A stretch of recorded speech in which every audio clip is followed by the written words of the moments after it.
This is not a rumor. This is not a theory.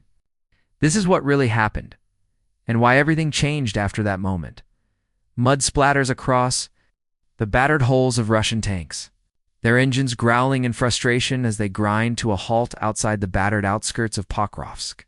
The sky is a bruised gray, the air thick with the tension of a battle that refuses to move. Soldiers peer from behind makeshift barricades, eyes darting, nerves frayed. The world's cameras are watching, but the advance has stalled. The myth of Russian invincibility is sinking, inch by inch. Into the Ukrainian earth, thousands of miles away, in a room gilded with gold and shadow, Vladimir Putin sits alone. The silence is suffocating. He stares at his secure phone, knuckles white, the weight of a faltering empire pressing down on his shoulders. His generals have failed him. His promises to his people ring hollow. The world is laughing, and for the first time, the master of the Kremlin feels the chill of desperation. He dials. The line crackles, connecting continents, power, and pride. On the other end, Donald Trump stands at the center of a roaring rally, basking in the adoration of his crowd. Red hats, waving flags, chants echoing through the arena. His phone vibrates in his pocket, an unwelcome intrusion. He glances at the screen, eyes narrowing as he sees the name. The crowd fades into a distant hum. Trump steps away, voice low. The world's attention unknowingly pivoting to this private moment. Putin's voice is cold, urgent, stripped of bravado. If you don't help me now, we both lose everything. The words hang in the air, heavier than any missile, more dangerous than any tank. For a heartbeat, time stands still. The fate of nations, the pride of leaders, the hopes of millions balanced on the edge of a single conversation. Outside Pokrovsk, the mud thickens. In Moscow, aides hold their breath. In America, the crowd waits for their leader to return. The world is suspended, caught between the old order and the chaos to come. But what Trump said next would send shockwaves from Washington to Moscow. Just weeks earlier, the world's headlines blared with certainty. Pokrovsk would fall. Russian state media paraded maps and generals, promising a swift, decisive victory that would shatter Ukrainian resistance and restore the myth of Moscow's unstoppable might. The offensive was meant to be a turning point, a show of force to silence critics, rally the Russian people, and send a message to the West that the old order was back, and stronger than ever. But the reality on the ground was far different. The Russian advance, so confidently announced, bogged down in a maze of mud, shattered buildings, and the unbreakable will of Ukrainian defenders. Every street became a fortress, every basement a command post. The defenders of Pokrovsk, a patchwork of soldiers, teachers, and volunteers, refused to yield.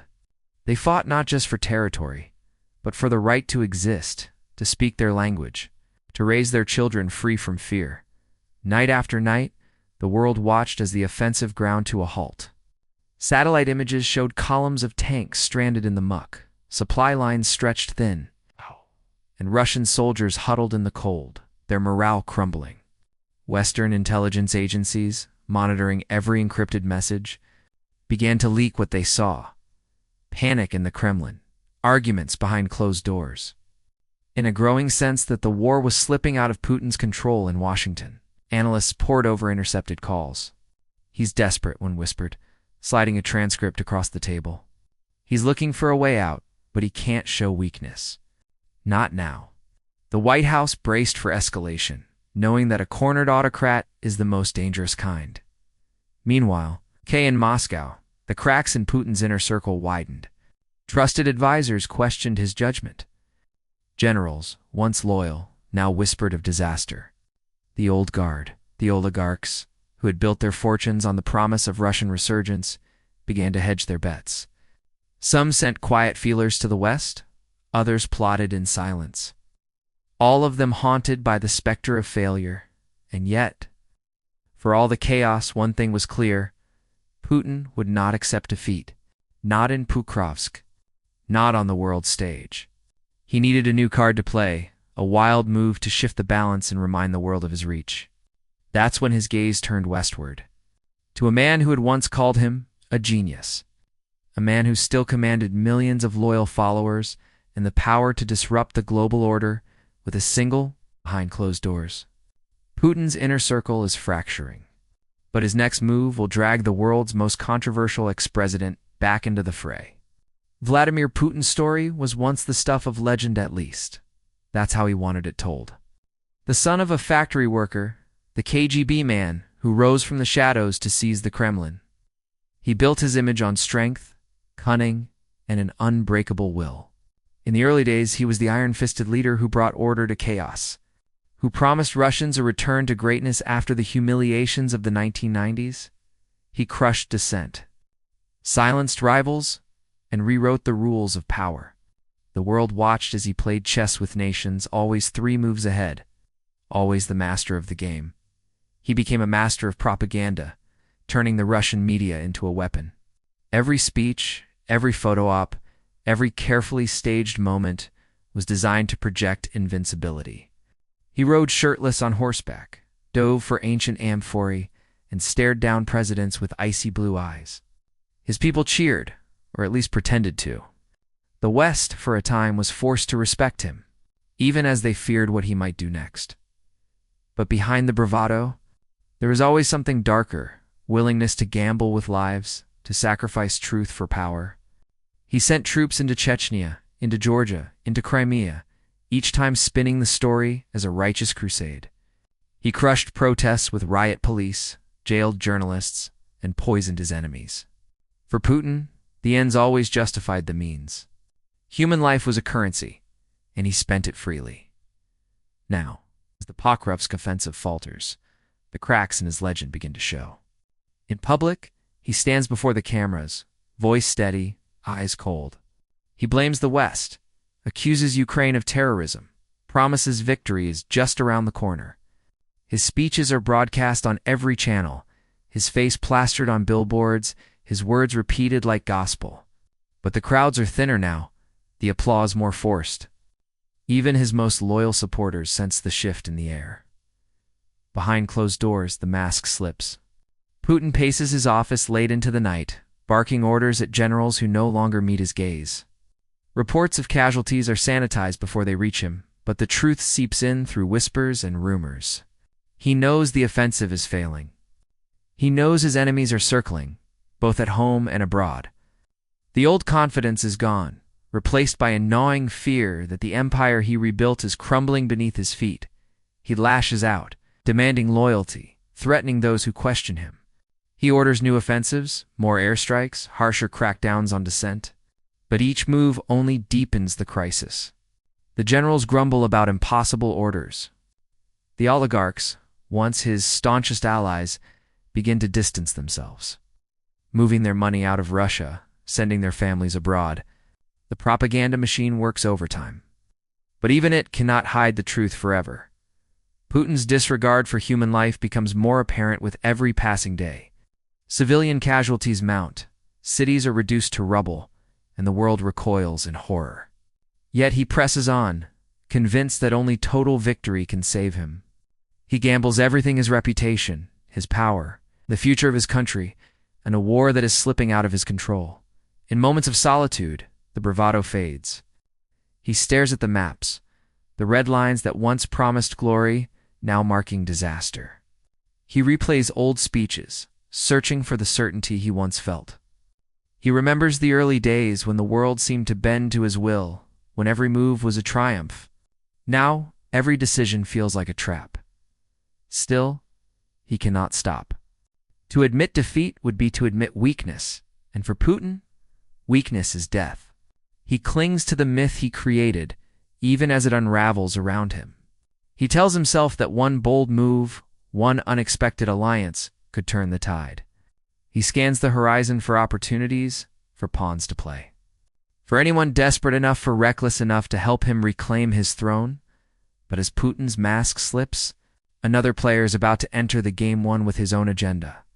Before the world knew his name, before the war turned him into a symbol, Andriy Melnik was a schoolteacher in Pokrovsk.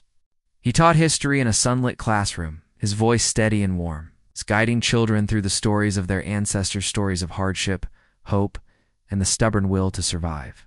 He believed in the power of words, in the quiet dignity of honest work, in the promise that his students could build a better future than the one he had inherited. His life was simple, marked by small joys, the laughter of his daughter as she chased pigeons in the square, the smell of his wife's bread baking in the morning, the pride in his mother's eyes when he brought home a stack of graded papers. He never imagined himself a soldier. He never wanted to be a hero, but war does not ask for permission. It arrives like a storm, tearing through the fabric of ordinary life, demanding impossible choices. The first sirens came at dawn, a wail that shattered the silence and sent neighbors running for shelter. Andrei gathered his family, heart pounding, as explosions echoed in the distance. He tried to reassure his daughter, to shield her from the fear in his own eyes, but the world had changed overnight. In those first chaotic days, Andrei watched as friends and colleagues fled west, desperate to escape the advancing tanks. He understood their fear, he felt it too, but something inside him refused to run. He remembered the lessons he had taught, the stories of resistance and sacrifice, the belief that some things are worth standing for. When the call went out for volunteers, he answered, trading his chalk for a rifle. His lesson plans for battle maps. Training was brutal, the learning curve steep. He was older than most recruits, his hands more accustomed to turning pages than loading magazines. But he listened, he learned, and he led by example. His calm under fire, his refusal to abandon his post, earned him the respect of his men. They called him Teacher, a nickname that became a badge of honor. Flashbacks flicker through his mind, his daughter's tearful goodbye, his wife's trembling hands as she pressed a family photo into his pocket, his mother's whispered prayer for his safe return. Each memory is a thread, binding him to the life he left behind, fueling his resolve to protect it at any cost. As the Russian offensive closed in on Pokrovsk, Andrei found himself at the heart of the city's defense. He coordinated supply lines, organized civilian volunteers, and inspired his troops with quiet words of encouragement. He refused to let despair take root, even as the odds grew longer and the nights grew colder. When shells fell, he was the first to dig survivors from the rubble. When morale faltered, he reminded his men what they were fighting for, not just a city, but a future. His dignity became his armor. He treated prisoners with respect, refusing to mirror the cruelty of his enemies. He comforted grieving families, shared his rations with hungry children, and never allowed hatred to poison his heart. In the darkest moments, when hope seemed lost, he drew strength from the simple act of standing his ground. The world began to notice. Journalists embedded with his unit sent back stories of the teacher commander, the man who led with compassion as well as courage. His words, broadcast over crackling radios and shared on social media, became a rallying cry. We fight not because we hate, but because we love what is ours. His face, lined with exhaustion but lit by determination, became a symbol of Ukraine's resilience, yet Andrei never sought the spotlight. He shunned interviews, deflected praise, reminded his men that the true heroes were those who endured, who rebuilt, who refused to surrender their humanity. He knew the cost of war, the pain of loss, the weight of responsibility.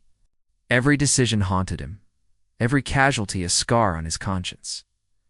Still, he pressed on. Each day he walked the battered streets of Pokrovsk, checking on his troops, comforting the wounded, and offering hope where he could. He wrote letters to his daughter, promising her that he would come home, that he would teach her to plant sunflowers in the spring. He clung to the belief that, even in the face of overwhelming force, dignity could prevail. And as the world's most powerful men plot in secret, it's this unlikely hero who holds the line. Donald Trump stands at the crossroads of history, the weight of two worlds pressing down on his shoulders. In the glare of the cameras, he is all bravado, smirking, waving, tossing out slogans to a sea of red hats. But behind closed doors, the mask slips. The call from Putin lingers in his mind, a shadow that refuses to fade. If you don't help me now, we both lose everything, the words echo, twisting into every decision, every tweet. Every sleepless night, his advisors are divided. their voices a cacophony of warnings and ambitions. Some urge caution, reminding him that any move to support Putin could trigger a global backlash, alienate allies, and stain his legacy forever. Others whisper of opportunity, of a chance to reshape the world order, to prove that only Trump can broker peace or chaos on his own terms. The former president paces his office, torn between the lure of power and the fear of being branded a traitor. He remembers the rallies, the adoration, the sense of invincibility. He remembers the praise from Putin, the headlines that called him a dealmaker, disruptor, a man who could bend history to his will. But now, the stakes are higher. The world is watching, and every word, every gesture is dissected by friend and foe alike. In private calls, the tension boils over. Putin's tone is no longer flattering, it is demanding, even desperate. "You owe me," he hisses. "I helped you once. Now it's your turn." Trump bristles at the implication, his pride wounded. But he cannot ignore the truth. Their fates are entangled. Their ambitions bound by secrets and favors that neither can afford to expose. Insults fly, sharp and personal. Trump accuses Putin of weakness, of losing control, of dragging him into a mess not of his making. Putin fires back, mocking Trump's need for adoration, his fear of losing relevance. The calls end in anger, but the pressure only grows. Publicly, Trump's statements become more erratic. One day he calls for peace. The next he blames Ukraine for the violence. The next he hints at secret knowledge that only he possesses. His followers cheer, but the world grows uneasy. Allies distance themselves, wary of being caught in the crossfire. Critics sharpen their knives, ready to pounce on any sign of betrayal. Trump's ego wars with his instincts. He craves the spotlight, the chance to be the kingmaker, the savior, the man who can end wars with a single phone call. But he also senses the danger, the risk of being remembered not as a leader, but as a pawn. The legacy he has built, the movement he has inspired, all hang in the balance. Late at night, alone with his thoughts, Trump replays the conversations. The threats, the promises. He wonders if there is a way out, a move that will let him claim victory without paying the price.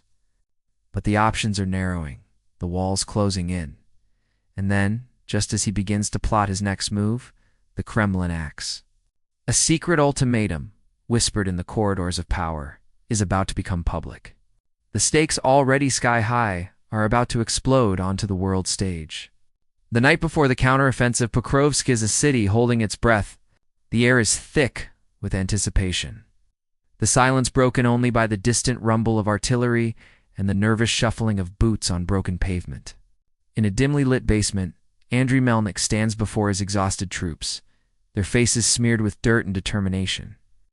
He looks each of them in the eye, his voice steady, his words measured but electric. "We are not just defending a city," he tells them. "We are defending our right to exist, to speak our language, to dream our own dreams. They want us to surrender, to disappear. But tonight, we show them that Pokrovsky will not fall. Not while we stand together." His words ripple through the ranks, a current of hope and a sea of fear.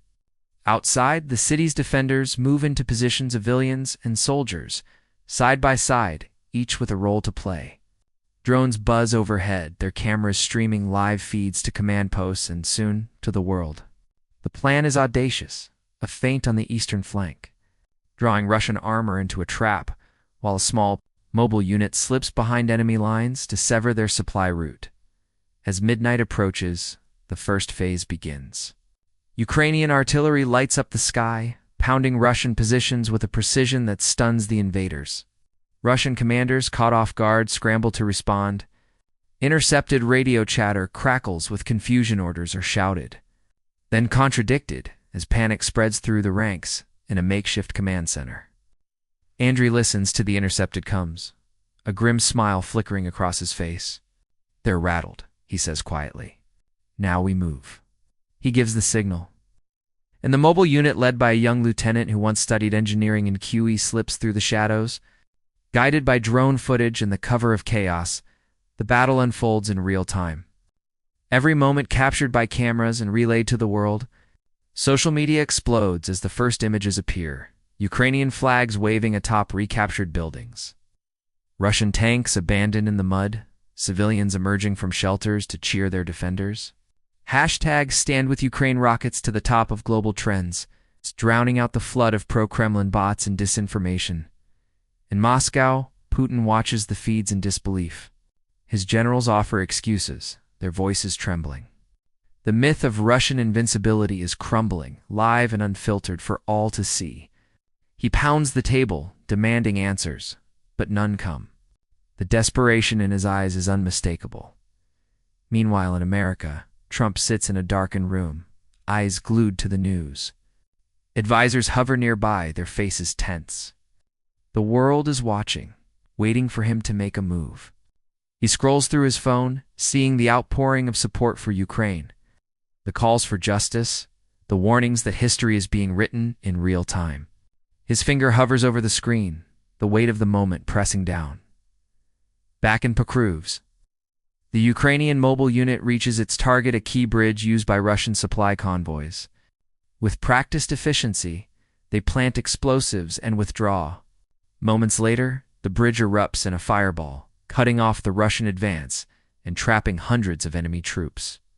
Cheers erupt across the city as word spreads. The tide is turning. Andriy seizes the moment. He climbs atop a battered armored vehicle, his voice carried by loudspeaker to every corner of the city. Pokrovsk stands, he declares.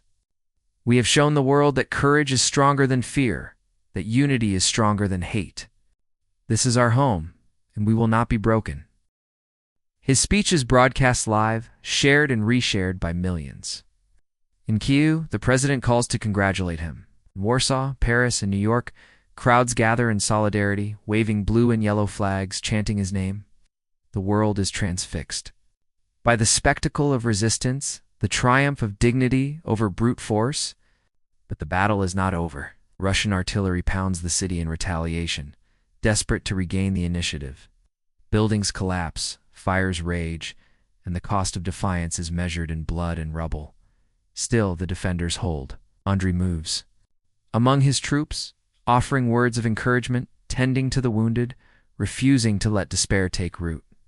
In the chaos, a drone captures a moment that will become iconic. Andriy, kneeling beside a wounded soldier, presses a hand to his heart and whispers, "You are not alone." Ukraine remembers you. The image spreads like wildfire, a symbol of compassion in the midst of carnage. As the night wears on, the world's attention remains fixed on Pokrovsk. News anchors struggle to keep up with the flood of updates. Analysts debate the implications. And ordinary people everywhere find hope in the resilience of a city that refuses to die. The hashtag Stand With Ukraine becomes more than a slogan, it is a movement. A declaration that the world will not look away. In the Kremlin, Putin's desperation reaches a fever pitch. He orders new attacks, threatens his own generals, and contemplates options that grow more reckless by the hour.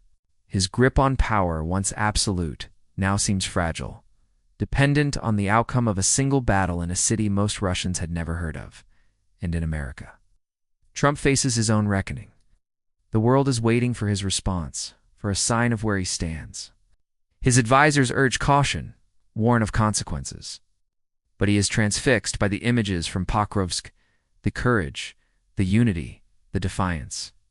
He knows that whatever he does next will define him for better or worse. But as dawn breaks over Pokrovsk, a single message from Trump changes everything. The world wakes to a single, cryptic tweet from Donald Trump. No context, no explanation, just a phrase that ricochets across every screen. Sometimes history chooses its own heroes.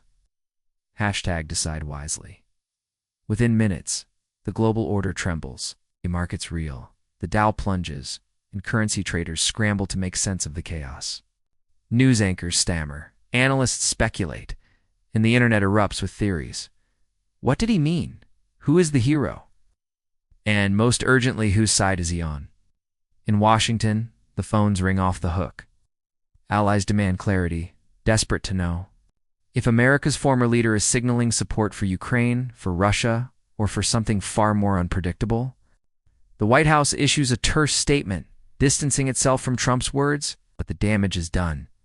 U.S. politicians from both parties flood the airwaves, some demanding answers, others warning of the dangers of a single man's ego steering the world toward disaster. In Moscow, the reaction is even more volatile. Putin's generals, already shaken by the collapse at Pokrovsk, now question their leader's grip on reality. Some urge escalation, others whisper of retreat, but all sense the ground shifting beneath their feet. The Kremlin's propaganda machine scrambles to spin Trump's tweet as a sign of American weakness. But the Russian public isn't buying it. For the first time, cracks appear in the wall of fear. Protests break out in Moscow and St. Petersburg small. At first, then swelling as word spreads of the Ukrainian victory and the chaos in the Kremlin, chants of no more war echo through the streets, defying riot police and the threat of arrest. Meanwhile, in Pokrovsk, Andriy Melnik's speech has gone viral.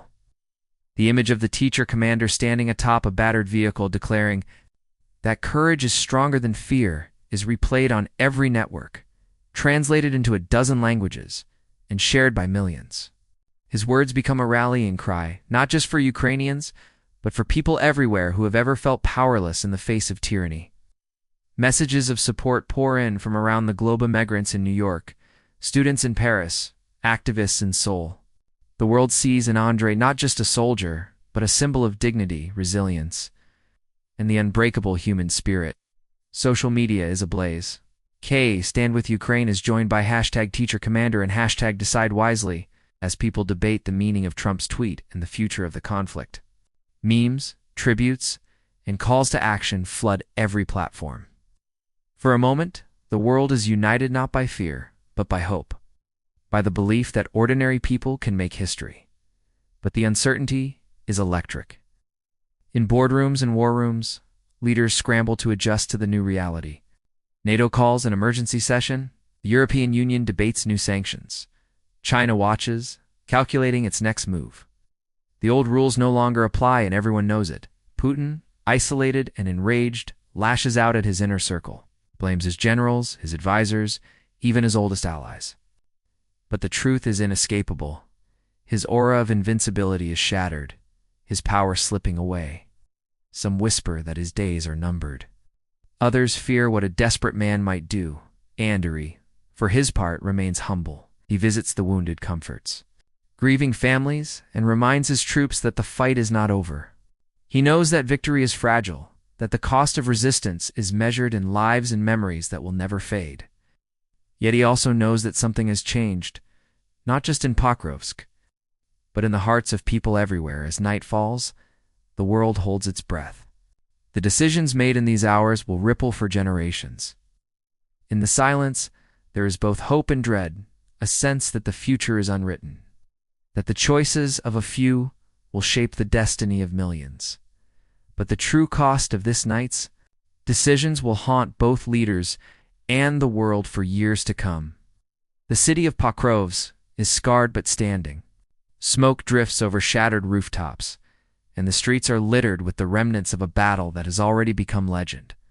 Yet in the heart of the city, hope flickers.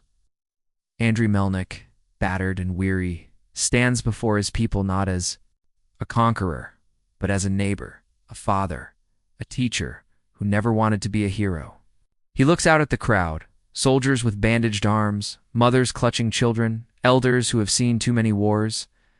His voice is hoarse, but it carries, steady and clear. We fight not for land, but for dignity, he says. We fight because we believe in the right to live free, to speak our language, to remember our ancestors, and to dream of a future that belongs to us. His words are simple, but they cut through the noise of propaganda and power. In that moment, the contrast between Andriy's humility and Putin's arrogance is stark. Where the Kremlin's leader clings to pride and control, Andriy stands for something deeper, an unbreakable spirit that refuses to be defined by borders or by fear. He does not boast of victory. He does not call for vengeance. Instead, he honors the fallen, thanks the living, and reminds his people that their greatest strength is their unity across the world. His speech is replayed and translated, a beacon. For anyone who has ever felt powerless in the face of oppression, commentators marvel at his composure, his refusal to descend into hatred, his insistence that dignity is worth more than territory. In living rooms from Warsaw to Los Angeles, families watch and feel a surge of pride, not just for Ukraine, but for the universal values that Andriy embodies. He speaks of courage, not as the absence of fear, but as the decision to act in spite of it. He speaks of truth, not as a weapon, but as a light that guides people through the darkest times. He speaks of self-determination, not as a privilege, but as a birthright that no tyrant can erase. We are not defined by the battles we fight, he says, but by the dreams we refuse to surrender. As he finishes, the crowd is silent for a moment, then erupts in applause. Tears stream down faces hardened by loss. For the first time in weeks, there is laughter, there is singing, there is the sense that something precious has been preserved. Andriy steps down, blending into the crowd, his role as hero set aside. He knows the struggle is not over. He knows that the world is still dangerous, that the forces of arrogance and hate are never far away. But he also knows that history is shaped not by those who seek power at any cost, but by those who refuse to surrender to fear. In the days that follow, his words echo far beyond Pokrovsk. They inspire protests in Moscow, solidarity marches in Berlin, and renewed hope in communities that have long felt forgotten. They remind the world that dignity, courage, and truth are not just ideals, they are the foundation of freedom itself. And as the sun rises over a battered but unbroken city, the lesson is clear. The future belongs to those who stand together, who speak with honesty, and who never let fear decide their fate. As Putin pushes and Trump wavers, the world watches. Pokrovsk scanned the spirit of a people who refuse to be conquered. In a moment when the powerful scheme behind closed doors, it is the courage of ordinary people that captures the world's imagination. The story of Pokrovsk is not just about tanks and tweets, but about the unbreakable will of those who stand up for dignity, for truth, and for the right to shape their own destiny. Tonight, the world has seen what happens when arrogance meets resilience. When propaganda collides with the simple, stubborn hope of a community that refuses to back down.